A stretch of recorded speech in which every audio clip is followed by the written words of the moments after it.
144 ஆண்டுகளுக்கு பிறகு நடக்கும் மகா கும்பமேளா. மகர சங்கராந்தி துவங்கி மகா சிவராத்திரி வரை கோடிக்கணக்கான பக்தர்கள் சங்கமிக்கும் பெருவிழா. உலகின் மிகப்பெரிய விழாவாகவும் அதிகமான மக்கள் கூடும் விழாவாகவும் யுனெஸ்கோவால் அங்கீகரிக்கப்பட்டிருக்கும் விழாவாகவும் இந்தியாவின் பிரயாக்ராஜில் நடைபெறும் கும்பமேளாதான்.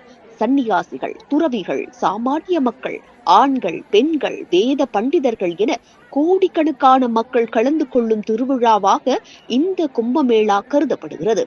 கும்பமேளா திருவிழா ஹரித்வார், பிரயாக்ராஜ், உஜ்ஜைனி மற்றும் நாசிக் ஆகிய 4 இடங்களில்தான் நடத்தப்படும். இருந்தாலும் பிரயாக்ராஜில் நடைபெறும் கும்பமேளாதான் பிரசித்தி பெற்றதாக திகழ்கிறது. மகா கும்பமேளாவானது 144 ஆண்டுகளுக்கு ஒரு முறை நடத்தப்படுகிறது. அதாவது 12 பூர்ண கும்பமேளாக்களுக்கு பிறகு நடத்தப்படும் என வரலாறு கூறுகிறது. குறிப்பாக இந்த மகா கும்பமேளா பிரயாக்ராஜில் மட்டுமே நடத்தப்படும்.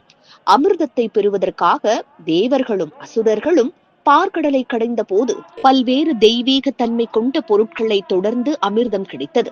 அது அசுரர்களுக்கு கிடைத்துவிடக் கூடாது என்பதற்காக மகாவிஷ்ணுவானவர் மோகினி அவதாரம் எடுத்து அமிர்த கலசத்தை எடுத்துச் சென்றார். அப்போது அமிர்தத்தின் சில துளிகள் பூமியில் சிந்தி அவைகள் ஹரித்வார், பிரயாக்ராஜ், உஜ்ஜைனி, காசி ஆகிய 4 புனித நகரங்கள் தோன்றியதாக தல வரலாறு கூறுகிறது. இதன் நினைவாக கொண்டாடப்படுவதே கும்பமேளாவாகும். கும்பமேளா அன்று திருவேணி சங்கமத்தில் புனித நீராடுவது மிக மிக சிறப்பானதாக கருதப்படுகிறது. மகர சங்கராந்தி துவங்கி மகா சிவராத்திரி வரையில் இந்த மகா கும்பமேளா நடத்தப்படும்.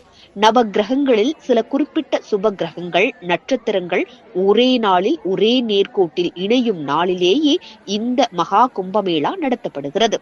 ஜனவரி 13ஆம் தேதி தொடங்கிய இந்த கும்பமேளா நிகழ்வானது பிப்ரவரி 26ஆம் தேதி வரை நடைபெற இருக்கிறது.